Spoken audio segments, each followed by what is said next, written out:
할렐루야. 주님의 은혜가 충만한 복된 주일이 되시기 바랍니다. 가정이 교회가 되고 교회가 가정이 되는 것, 하나님 나라의 비전입니다. 하나님께서 세우신 두 기관, 하나는 가정이고 두 번째가 교회입니다. 먼저 세우신 기관이 교회, 가정이죠. 그래서 참된 이 교회의 모습은 어떤 모습인가? 건강한 복음 안에서 세워진 교회의 모습은 한 가정입니다. 또 참된 가정의 모습은 어떤 모습인가 살펴보면 그 안에 교회의 모습이 나타납니다. 그래서 가정과 교회는 서로 통하는 하나님의 나라의 기관이라 말할 수 있습니다. 가스펠 프로젝트, 우리 자녀들의 음성을 들었습니다. 우리가 더욱더 깨어 우리 가정이 교회가 되는 그런 역사가 일어나게 되기를 바랍니다. 우리나라 전역에 이 장마로 인해 또 수해로 고통받는 이웃들이 많아지고 있습니다. 저희 교회에서는 8월 12일부터 3일간 충주의 강현마을 수해 복구 구호 사업을 했습니다. 더 멋진 세상을 통해서 저희가 구호를 했는데요. 여러분들이 자원했지만 또 숙식이라든지 또 여러 가지 재반 여건이 되어 있지 않는 상황이기 때문에 신체 건강한 우리 남자 청년들로 구성을 해서 봉사를 마쳤는데, 계속해서 이 봉사가 이루어져야 되는데 지금 서울 경기 지역 이 사회적 거리 두기로 인해서 타 지역 이동을 정부에서 또 자제하도록 그렇게 공고가 내려왔기 때문에 참 봉사에도 어려움이 있는 이런 상황입니다. 어려움 당한 수해 피해 가정들을 위해서도 기도해 주시기 바랍니다. 뉴스를 통해 들으셨겠지만 사회적 거리두기 2단계로 격상이 되었습니다. 또 교회가 이런 감염의 중심에 있으면 안 됩니다. 저희가 더욱더 안전수칙을 잘 지키고 저희 온누리교회 성도들이 지금까지 지켜오신 그대로 잘 하시면 됩니다. 정규 예배 이외에 소그룹 모임 또 식사 모임 교회에서 하지 않도록 잘 지켜주시기 바라고, 또 이 바이러스의 고약한 점이 친한 관계를 통해서 전염되는 것이기 때문에 아무리 가까운 관계라도 늘 대화할 때 마스크를 착용하시고 또 함께 식사하는 그런 시간을 자제하도록 그렇게 해주시기를 바랍니다.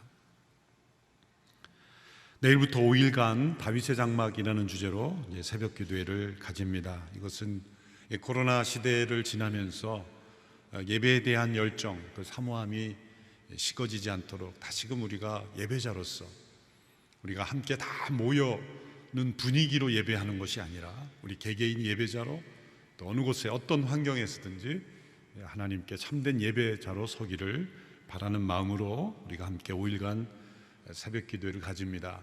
사전에 예약하실 필요는 없고요. 교회 각 캠퍼스 예배당에 오셔서 자리에 있는 QR코드에 그 신원 확인만 해주시면 되겠습니다. 또 1부, 2부로 나누고 또 다 모일 수는 없기 때문에 각자 CGN-TV로 가정에서 있는 곳에서 영상으로도 함께 참여하실 수가 있겠습니다.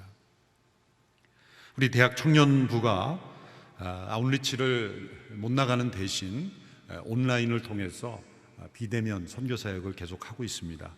미션 커넥트라는 이름으로 이 선교사님들의 자녀를 돕는 그런 일들도 하고 여러 가지 다양한 사역을 잘 감당하고 있습니다. 이를 위해서도 기도해 주시기 바랍니다. 오늘 설교 후에 함께 비전 헌금 영상을 보시고 또 헌금함과 온라인을 통해서 드리는 비전 헌금은 군 선교 사역과 또 수해 지역 복구 사역, 또 수해를 당한 농어촌 교회들, 이런 여러 지역들을 위해서 우리가 함께 드리게 됩니다. 이를 위해서도 함께 기도해 주시기 바랍니다. 이 시간 나라와 민족을 위해서 합심하여 함께 기도하고 말씀을 듣습니다. 어려운 전염병 시대에 우리 나라가 다툼과 분열로 무너지지 않게 해주시고 무엇보다도 하나님께서 축복하실 수 있는 영적으로 정결하고 깨끗한 나라 되게 하여 주옵소서. 교회가 안전한 교회 되게 하시고 또 감염의 확산을 방지할 수 있는 교회가 되게 하시고 무엇보다도 교회가 위축되지 않고 예배의 열정을 회복하는 교회들 되게 하옵소서. 함께 다 모이지 못하고 있는 성도들 어느 곳에 있든지 영상으로 함께 참여하는 성도들, 가정 예배 드리는 성도들, 모든 성도들에게도 그 믿음이 연약해지지 않게 축복하여 주옵소서. 이 나라 민족의 거짓과 부정과 악독과 음란과 헛된 우상과 치우친 이념들이 이 나라를 흔들지 못하도록 주님 지켜주시고 거룩한 보혈로 덮어 주옵소서. 수해당한 어려운 이웃들, 또 코로나 전염병 시대로 인하여 경제적으로 어려움 가운데 있는 이웃들, 질병으로 고통당하고 있는 이웃들을 긍휼히 여겨 주옵소서. 합심하여 함께 기도하며 나가겠습니다. 살아계신 하나님 아버지, 이 마지막 시대의 전염병으로 고통받는 이 시대가 되었습니다. 무엇보다도 우리가 하나님 앞에 바로 섬으로 하나님께서 이 시대에 우리에게 원하시는 그 뜻을 깨닫고 하나님의 음성을 분별하여 듣게 하시고 이 나라와 민족이 하나님께서 주신 축복을 잘 감당하며 축복을 온 세상에 나눌 수 있게 하여 주옵소서. 무엇보다도 거짓과 음란과 부정이 끊어지게 하시고 헛된 우상과 탐심이 끊어지게 하시고 하나님께서 이 나라를 자유 대한민국으로 번영된 국가로 세워주신 그 은혜를 감사하며 이 축복을 온 세상에 나눌 수 있는 저희들이 되게 하여 주옵소서. 소외로 고통당하는 이웃들을 기억하여 주시고 하루속히 이 재난과 위기가 극복될 수 있도록 이 나라 백성들 하나 되어 위기를 극복하게 하시고 다툼과 분열로 얼룩지지 않게 하여 주시고 위정자들에게 참된 지혜를 주시고 국민을 진정 사랑하는 마음을 허락하여 주옵소서. 살아계신 하나님, 이 마지막 때에 이 전염병 재난의 어두운 터널을 지나고 있습니다. 하나님 앞에 겸손히 엎드려 하나님의 뜻을 분별하게 하시고 회개하고 돌이켜 하나님 앞에 정결한 백성들로 나아가게 하여 주옵소서. 경제적 위기, 또한 수해로 인한 위기, 정치, 경제적 모든 위기, 우리가 직면한 이 모든 상황에서 승리할 수 있게 하시고 하나님의 축복을 감사히 받으며 나눌 수 있는 나라 되게 하시고 무엇보다도 이 땅이 거룩하고 정결한 나라 되게 하옵소서. 거짓과 음란과 부정과 헛된 우상과 치우친 이념들이 이 나라를 흔들리지 못하도록 지켜주시옵소서.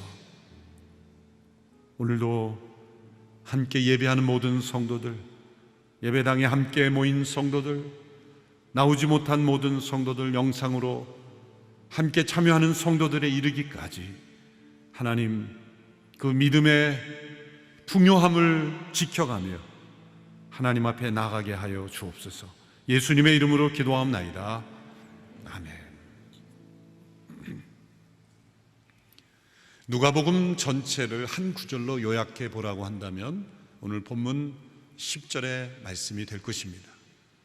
그것은 예수님이 이 세상에 오신 목적, 그리고 예수님의 모든 사역을 요약하는 말씀이기 때문입니다. 인자는 잃어버린 사람을 찾아 구원하러 왔다. 잃어버린 사람을 찾아 오신 예수님, 예수님의 모든 사역은 잃어버린 영혼을 찾으시는 사역이었습니다. 성경이 보는 인간에 대한 관점과 우리 자신이 보는 인간에 대한 관점이 얼마나 차이가 있습니까? 사람들은 스스로 결정하고 계획하고 또 성취를 이뤄가고 문명을 이룩하고 과학기술을 발전시키고 남이 이루지 못하는 성공을 이루어가며 우리 자신을 생각할 때 잃어버려진 상태라 생각하지 않습니다. 스스로 주인이 되어 있고 스스로 모든 것을 할 수 있다고 생각하는 사람들은 스스로를 잃어버려진 상태라 절대로 그렇게 생각하지 않습니다.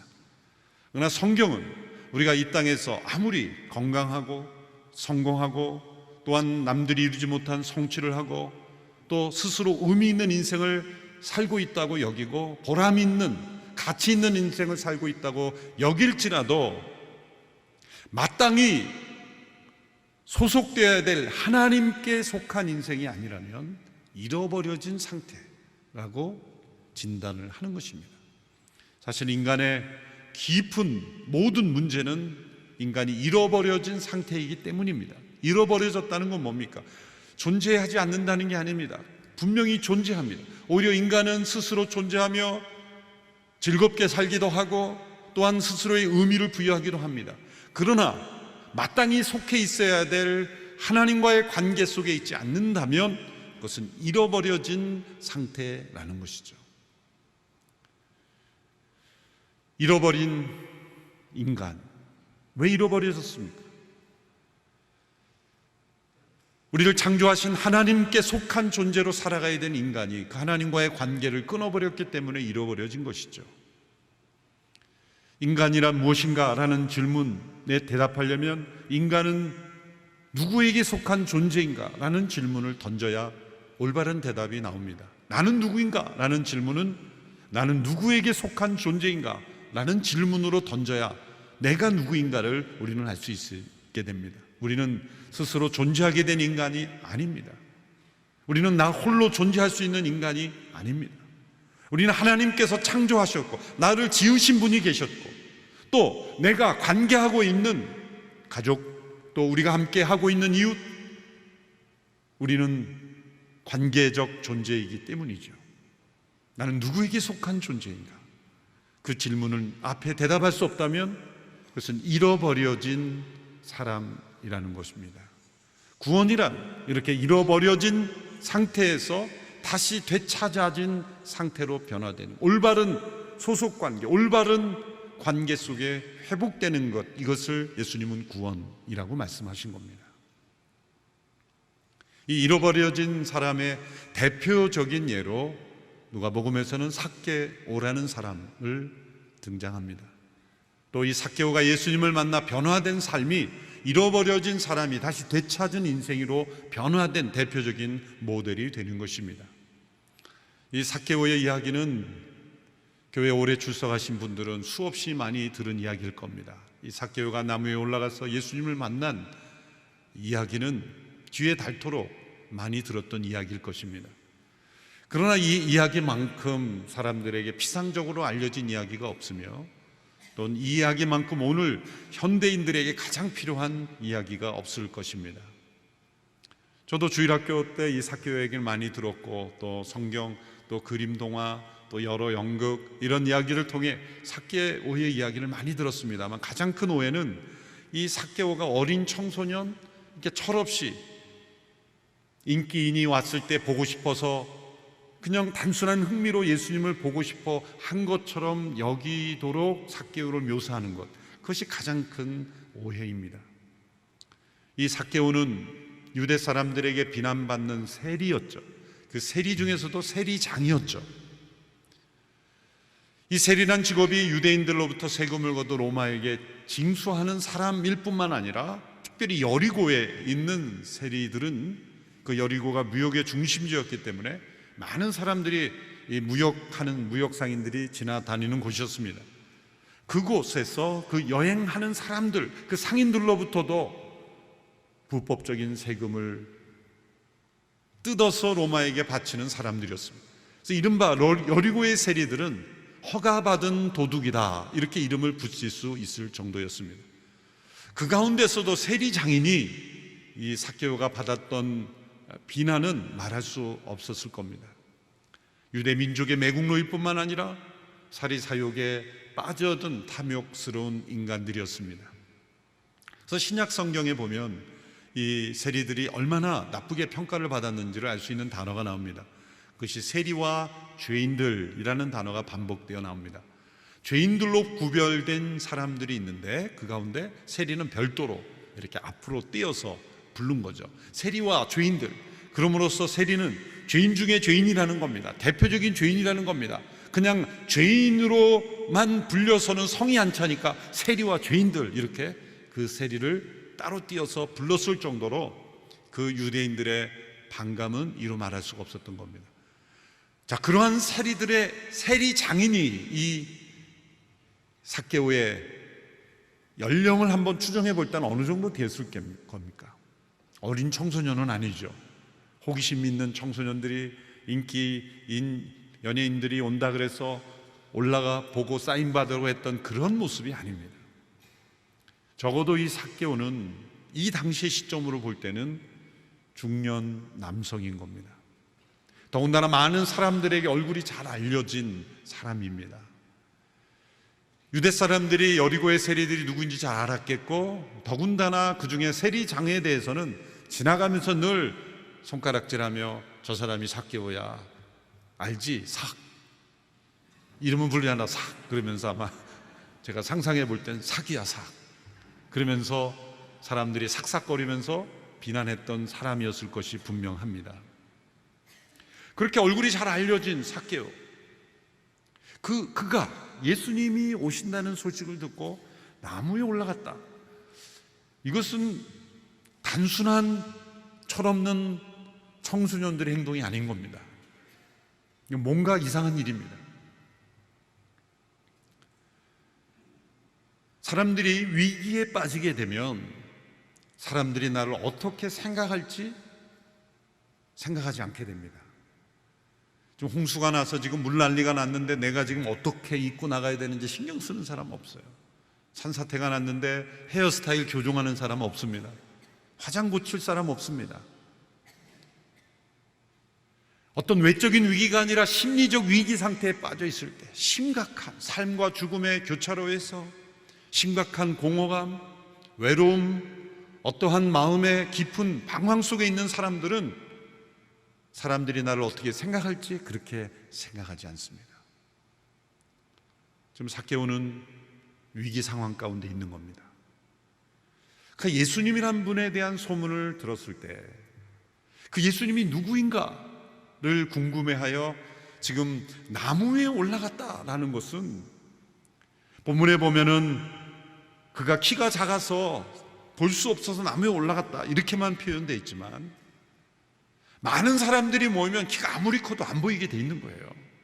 너무 작은 키에 몰두할 필요 없어요. 그래서 키 작은 삭개오, 이렇게 나무에 올라갔다, 이런 것을 그 작은 키라는 컴플렉스를 넘어서기 위한 어떤 행동으로만 해석하면 안 된다는 겁니다.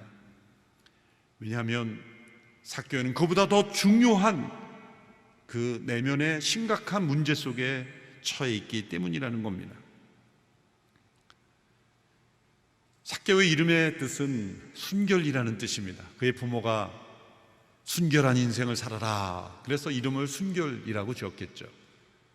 그러나 그의 인생은 정반대 인생을 살았습니다. 부정한 인생을 살았고, 비난받는 인생을 살았고, 또 그 마음 안에도 양심의 깊은 가책을 느끼는 괴로움이 있었을 겁니다. 때로는 자신으로 인하여 고통받는 사람들이 나타나는 꿈에, 환상에 시달렸을 수도 있습니다. 그의 주변에는 많은 사람들이 있었지만 그 자신의 위치와 돈 때문에 모여든 사람들이었지, 진정 마음을 나눌 수 있는 그런 친구는 그에게 없었을 겁니다. 바로 그가 위기 가운데 처해 있었다는 것이죠. 예수님이 오신다는 소식을 듣고 예수님을 보기 싶었지만 사람들이 많이 모여서 이제 그가 나무에 올라갔다. 그가 올라간 나무를 성경에서는, 우리말에서는 뽕나무 이렇게 돼 있지만 엄밀히 말하자면 돌 무화과 나무죠. 무화과 나무 앞에 돌이라는 단어를 붙인 까닭은 그것이 열매가 없고 가치가 없다는 뜻입니다. 무화과 열매가 맺히긴 했지만 따먹을 수 없는 쓴 열매, 상품 가치가 없는 열매이죠. 그래서 농부들은 그 나무에 올라가서 그 무화과 열매 하나하나에 바늘로 구멍을 뚫고 거기에 올리브 기름을 발라 주었다고 합니다. 그러면 시간이 흐르면서 그래도 먹을 수 있는, 또 팔 수 있는 어느 정도의 가치로 회복되는 그런 변화가 일어난다고 합니다. 그래서 여리고에 있는 이 돌무화과 나무에 곳곳에 농부들이 나무에 올라가서 이 기름을 바르는 작업을 했다고 합니다. 그러니까 삭개오는 그러한 상황을 이용한 것이죠. 지금 아무도 나무에 올라간 사람이 없는데 예수님이 오신다는 소식을 듣고 보이지 않으니까 혼자 나무에 올라갔다 생각하기 어려운 일입니다. 도리어 삭개오는 자신의 신분을 감추고 눈에 띄지 않는 최대한의 노력을 하기 위해 나무에 올라간 거예요. 보고 싶지만 잘 보이지 않지만 그러나 신분을 감추면서 할 수 있는 태도는 그 당시에 이런 돌무화과 나무에 올라가 있는 여러 농부의 모습을 보면서 그 중에 일부인 것처럼 자신을 위장했을 가능성이 많은 것입니다. 이처럼 삭개오는 얼굴이 알려져 있고 사람들에게 노출되어 있지만 그러나 동시에 예수님은 누구인지 알고 싶어하는 그러한 상태에서 예수님을 바라보고 있었던 겁니다. 이것은 이 삭개오의 깊은 어떤 문제, 갈등, 위기 속에 있었다는 것을 분명히 보여주는 것입니다. 그렇게 예수님께서 오시는 길을 보고 있었을 때 5절 6절에 놀라운 일이 일어납니다. 그것은 예수님께서 삭개오를 먼저 알아보시고 그의 이름을 부르셨다는 겁니다. 5절 6절의 말씀 우리 같이 함께 읽겠습니다. 시작.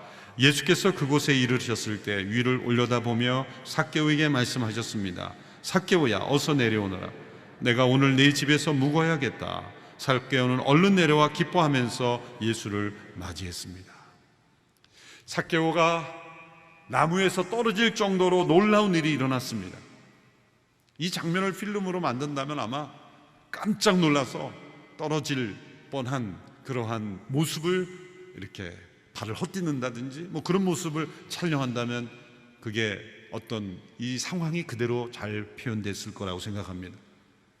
예수님이 나를 알으셨다는 거예요. 나를 알 뿐만 아니라 나의 이름을 알고 계셨다는 거예요. 또 이름을 불러주셨다는 거예요. 또 삭개오의 집에 머무르시겠다고 그렇게 초청하시고 제안하셨다는 거예요. 유대인들의 관습과 문화적 코드에 의하면 처음 만나는 사람에게 당신의 집에 좀 가겠소, 이런 일은 있을 수 없는 일이에요. 여러 번 교제한 사람도 집에 초청하는 것은 흔치 않은 일이며 또 유대인의 문화 언어 속으로 내가 너희 집에 좀 머무르자라고 하는 건 나는 너를 친구로 삼고 싶은데 받아주겠니라는 프로포즈인 거예요. 또 우리 집에 와서 좀 머무시오라고 하는 것도 나는 당신을 친구로 맞이하고 싶다는 겁니다. 그래서 요한계시록 3장 20절에 볼지어다 내가 문 밖에 서서 두드리노니 누구든지 내 음성을 듣고 문을 열면 내가 그에게로 들어가 그로 더불어 먹고 그는 나로 더불어 먹으리라. 이 먹는다는 것은 친밀한 교제를 의미하죠. 문을 두드리신다는 건 예수님이 나의 마음의 집에 지금 들어오고 싶다는 거예요. 예수님이 나의 친구가 되어주시고 친밀한 삶으로 찾아오고 싶으시다는 겁니다. 바로 삭개오가 예수님의 그 초청을 받은 거예요. 깜짝 놀란 일입니다. 놀라운 일이죠. 지금 삭개오는 예수님이 자신을 모를 거라고 생각하고 아무도 모르는 상황 가운데 그 예수님을 그저 관찰만 하고 싶었는데 놀라운 것은 삭개오가 예수님을 찾기 전에 예수님이 삭개오를 찾아오고 계셨다는 겁니다. 여기에 복음의 놀라운 기적이 있습니다. 우리가 예수님을 찾아 만난 것 같지만 예수님이 먼저 우리를 찾아오셨다는 겁니다. 우리가 하나님을 찾아 만난 것이 아니라 하나님이 먼저 우리를 찾아오셨기 때문에 우리는 그분을 만날 수가 있게 된 것입니다. 삭개오는 예수님을 자신의 집에 초청할 생각도 없었습니다. 그저 멀리서 지켜보고 싶어 했을 뿐입니다. 보기 놀라운 것은 당시 유대인들이 예수님의 그 제안을 듣고 수군거리며 비난했다는 거예요. 저가 누구인지 알았더라면 예수님이 저런 말을 했을 것인가? 죄인의 집에 머무신다고 하더라. 그러면서 예수님을 비난하기 시작했습니다. 예수님이 지금 어쩌려고 저 사람의 집에 가려고 하시는 것인가? 그렇게 비난하고 정죄했다는 겁니다. 우리 목회자들의 고민이 있습니다. 어느 한 교회에 담임으로 부임을 해서 이렇게 하면 그 회중을 잘 모르잖아요. 저도 딱 한 번 온누리교회가 아닌 교회에 담임으로 부임을 해봤습니다만 비슷한 상황도 역시 경험했어요. 모든 이 목회자들의 공통적인 고민은 뭐냐면 어느 교회에 담임 목사로 부임을 하면 몇몇 성도님들이 와가지고 어떤 성도에게 말을 합니다. 목사님, 어떤 성도는 이렇게 문제가 많은 사람이니 절대로 만나시면 안 됩니다. 그 부정적인 얘기를 합니다. 그러면 담임 목사가 그분이 신방하달라고 했을 때 안 갈 수 있습니까? 제가 듣기로 당신은 상종치 못할 사람이라고 하던데, 그렇게 말할 수 있는 목회자가 있습니까? 여기에 이 목회자의 딜레마가 있는 거예요. 물론 그분이 어떤 문제가 있겠죠. 그 성도들이 저 성도 만나면 안 됩니다 그러면 성도들이 그러는데 만나면 안 된다 그러던데요. 그렇게 말할 사람이 누가 있겠어요? 어떤 성도든지 요청하면 목회적 그런 섬김을 해야 되는 거 아니에요. 그런 이야기도 불구하고 그 성도님이 이제 어느 날 신방을 요청하면 갈 수밖에 없는 거예요. 그러면 들려오는 소식이에요. 저가 누군지를 알길래 저 집에 갔느냐. 참 목회자들이 설명할 수 없는 그런 딜레마가 언제나 있는 거예요. 성도들은 서로 안 보면 그만이에요. 서로 안 보면 그만이에요. 더군다나 좀 예배가 몇 부 있으면 보기 싫은 성도가 1부 나오면 2부 나오면 되고 2부 나오면 3부 나오면 되고, 그럼 목회자는 다 봐야 되잖아요. 예수님은 이 삭개오를 다른 태도로 대하셨어요. 유대인들은 저가 누구인지를 알기래 죄인의 집에 지금 머무시려고 하는 건가? 예수님이 지금 삭개오의 집에 머무신다는 것은 삭개오의 집이 크고 좋고 부자이기 때문이 아니죠. 만일 예수님께서 집이 크고 좋고 부자의 집을 이기 때문에 방문하려고 하셨다면 18장에 나오는 젊은 부자 관원의 집에 가시면 되었던 거예요. 18장에서 젊은 부자 관원은 먼저 예수님을 찾아왔어요. 내가 어떻게 하면 영생을 얻을 수 있겠습니까? 계명이 뭐라고 기록했느냐? 제가 지켰습니다. 그러면 너의 가진 모든 것을 다 팔아 가난한 사람에 주고 나를 따르라 그랬어요. 그런데 재물이 많은 거로 근심하여 돌아갔다 그랬습니다. 예수님께서 이 젊은 부자 관원에게 만일 삭개오에게 하신 말씀을 했다면 예수님 박수를 받았을 거예요. 젊은 부자 관원에게 아무개야 내가 너희 집에 좀 머물러야 되겠다 그러면 잘 어울리는 한 팀이 되는 거예요. 예수님 역시 사람 볼 줄 알아요. 경건을 추구하고 또 부정한 재물로 취득한 게 아니고 관원이고 차세대 지도자고, 그러니 얼마나 잘 어울려요. 예수님이 어울릴 만한 사람과 어울리는구나 이렇게 생각하고 박수를 받았을 거예요. 그리고 삭개오에게는 이 젊은 부자 관원에게 한 말처럼 삭개오야 어서 내려오너라. 내가 내 죄를 알렸다. 너의 부정한 삶을 내가 다 안다. 그 부정한 재물을 다 되돌려주고 나를 따르라 그랬으면 그 여리고 주민들이 박수가 터져 나왔을 거예요. 역시 예수님 사람 볼 줄 아셔. 그렇게 예수님은 칭찬 받으셨을 겁니다.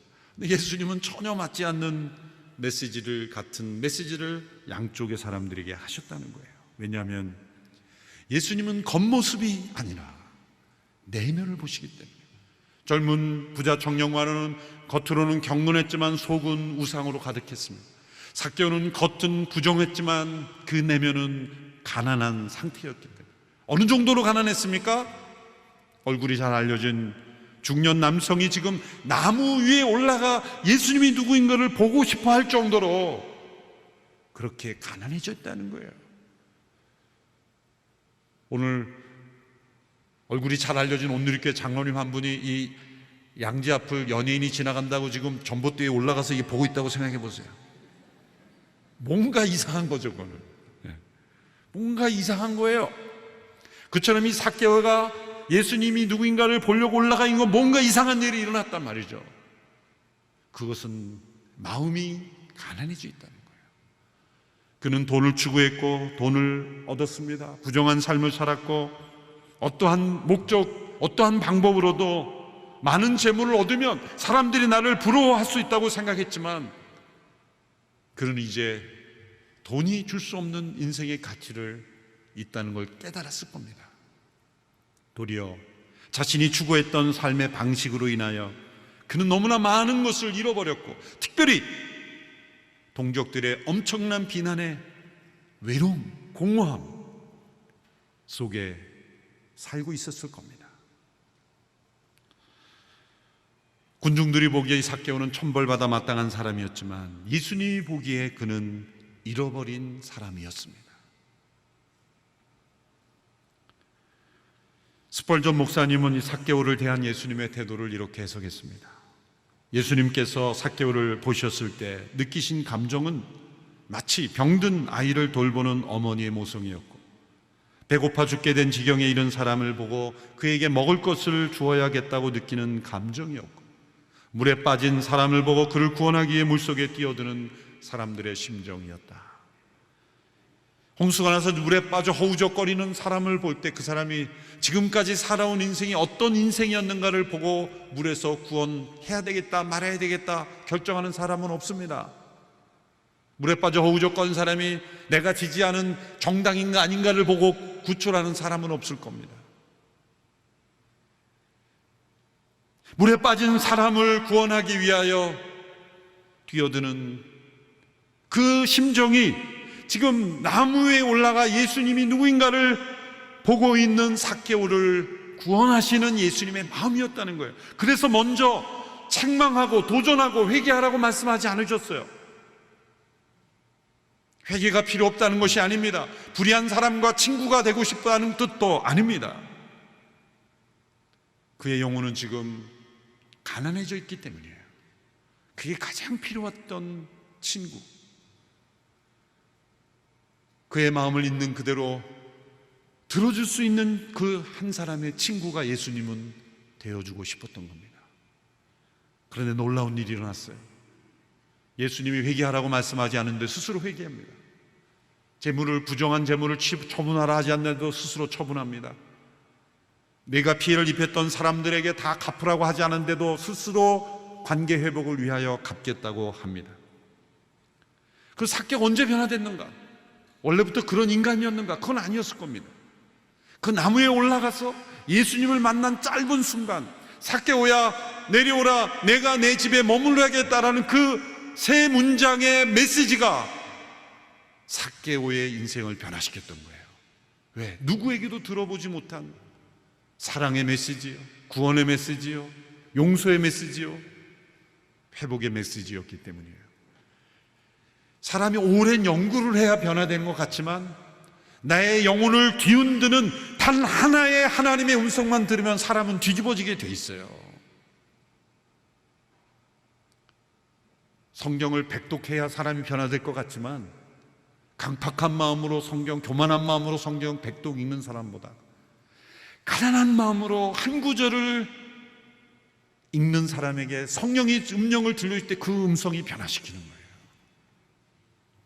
삭개오가 바로 그런 변화를 겪었습니다.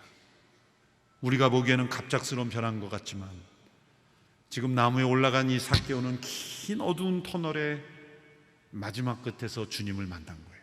주님이 이 삭개오를 찾아오신 겁니다. 삭개오가 이렇게 고백합니다. 8절의 말씀 같이 읽겠습니다. 시작. 삭개오는 서서 주께 말했습니다. 주여 보십시오. 제 소유물의 반을 떼어 가난한 사람들에게 주겠습니다. 누군가를 속여 얻은 것이 있다면 4배로 갚아주겠습니다. 세 가지 의미가 담겨 있죠. 첫째로 자신의 죄를 인정합니다. 삭개오는 예수님께서 죄를 지적하시지도 않았는데 스스로 죄를 인정합니다. 이게 참된 회개입니다. 자발적 회개. 두 번째, 자신을 사로잡고 있던 우상이었던 돈으로부터 자유하게 되었죠. 절반을 가난한 사람에게 주고 누구의 것을 속인 일 있으면 4배나 갚겠습니다. 돈으로부터 자유하게 된 선포죠. 또 세 번째, 더 나아가서 관계를 회복하려는 최선의 노력입니다. 구약에 보면은 누군가에게 손해를 끼쳤을 때 배상하는 제사가 있습니다. 그래서 속건제입니다. 레위기에 5제사가 있는데 번제, 소제, 화목제, 속죄제, 속건제. 앞에 4 제사는, 소제는 곡물로 드리는 제사고 나머지 3 제사는 동물로 제사는 드리죠. 근데 이 속건제는 동물이나 또 곡물이 아니에요. 이거는 돈으로 해결하는 제사입니다. 값을 치르는 제사입니다. 속건제입니다. 이것은 누군가에게 피해를 입혔거나 잘못했을 때 가치로 지불함으로 회복하는 제사인데, 그 회복의 비용은 원금 플러스 20%, 5분의 1을 더하여 배상액 또 혹은 회복을 위한 액수로 위로금으로 더하게 돼 있어요. 근데 지금 삭개오가 더하겠다는 액수는 뭡니까? 4배나 400%, 20%만 더하면 돼. 400%를 더하겠다. 이건 뭡니까? 율법에 정한 것과 비교할 수 없을 정도로 진정한 마음으로 내가 용서를 구하고 회복의 어떤 과정을 밟겠다는 겁니다.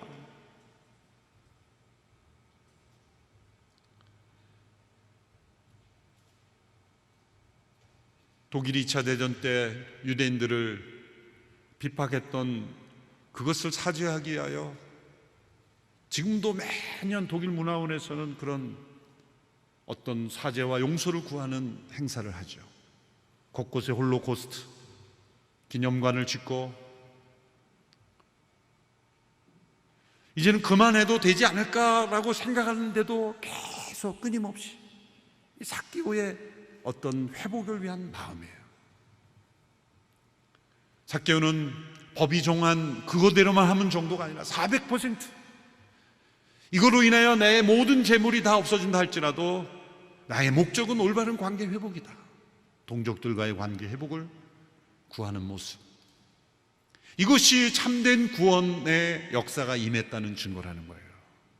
그래서 예수님께서 이렇게 선포하셨죠. 9절 10절에서 예수께서 삭개오에게 말씀하셨습니다. 오늘 구원이 이 집에 이르렀다. 이 사람도 아브라함의 자손이다. 인자는 잃어버린 사람을 찾아 구원하러 왔다. 예수님께서 구원을 선포하셨어요. 구원받은 사람, 잃어버렸다가 되찾은 자에게 나타나는 분명한 증표가 나타나기 때문이죠.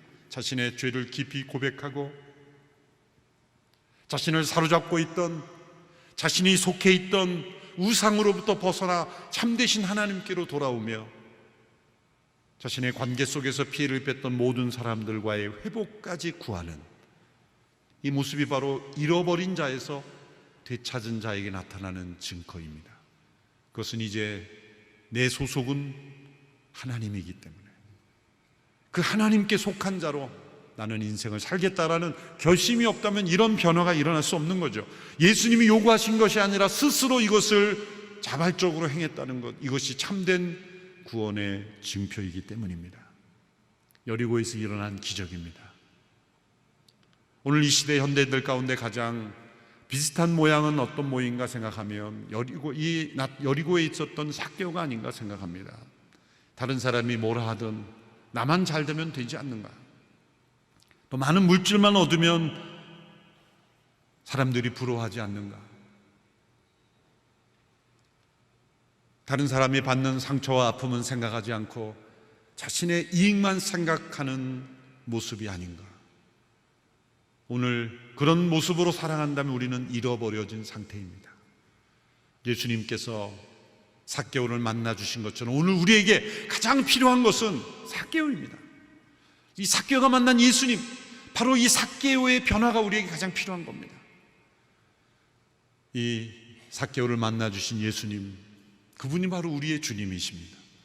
그 예수님을 새롭게 만나는 복된 주일이 되기를 축원합니다. 오늘 이 시대에 우리 안에 삭개오의 모습이 회개되기를 원합니다.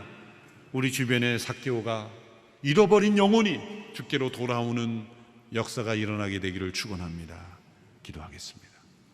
살아계신 하나님 아버지, 삭개오와 같은 우리들을 찾으시고 구원하시고 잃어버려진 상태에서 우리를 다시 찾아주심을 감사합니다.